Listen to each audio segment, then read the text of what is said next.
હું નીચે આર્મી કેમ્પમાં ચિલ્લાઈને કહેતી હતી કે ઉપર કેટલા લોકો જખમી છે, તમે લોકો જલ્દી કંઈક કરો. અમે ઉપરથી પડતા આખડતા નીચે ઉતરતા હજી ઉપર કોઈ ફેસિલિટી ગઈ નહોતી.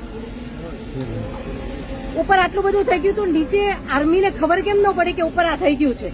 આતંકવાદી અમારી સામે આવીને ગોળી મારી જાય છે, હિન્દુ મુસલમાનને અલગ કરીને હિન્દુના બધા ભાઈઓને ગોળી મારી છે. તો આપણી આર્મી કરે છે શું? લાખોની સંખ્યામાં આર્મી હતી ત્યાં, અને જે ટુરિસ્ટ પ્લેસ છે ત્યાં કોઈ આર્મીમેન નહીં, કોઈ પોલીસમેન નહીં, કે કોઈ ફર્સ્ટ એડ કિટ નહીં, કાંઈ જ સુવિધા નહીં. એમાંથી એક આર્મી મેન એવું કહે છે કે તમે લોકો ઉપર ફરવા શું કામ જાઓ છો? હવે તમે મને એ વાતનો જવાબ દો. જો આ રીતનું હતું તો તમે અમને જવા શું કામ દો છો?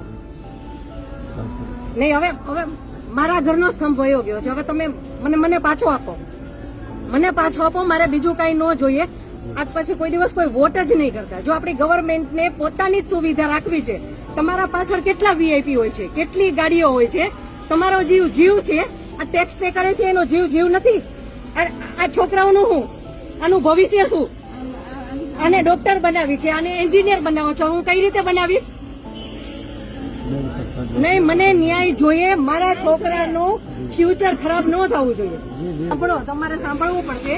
જયારે બધું પતી જાય પછી આપણી ગવર્મેન્ટ આવીને ફોટા પાડે છે કે અમે આર્મી ઓફિસર અહીંયા હતા, પોલીસ અહીંયા હતા, નેતા આવ્યા છે, પછી શું કામનું? અને આર્મી ઓફિસર એવું કેમ બોલી શકે કે તમે લોકો ઉપર જાઓ છો શું કામ ફરવા? અને ત્યાં એક બોલ્યો તો બાકીના બધા સાંભળતા હતા, તો કોઈ કઈ ત્યારે કેમ ન બોલ્યું? અમે ત્યારે બોલ્યા કે આર્મી મુર્દાબાદ, કે આર્મી હાય હાય, તો અમને પકડીને કેમ અંદર ફેંકી દે છે?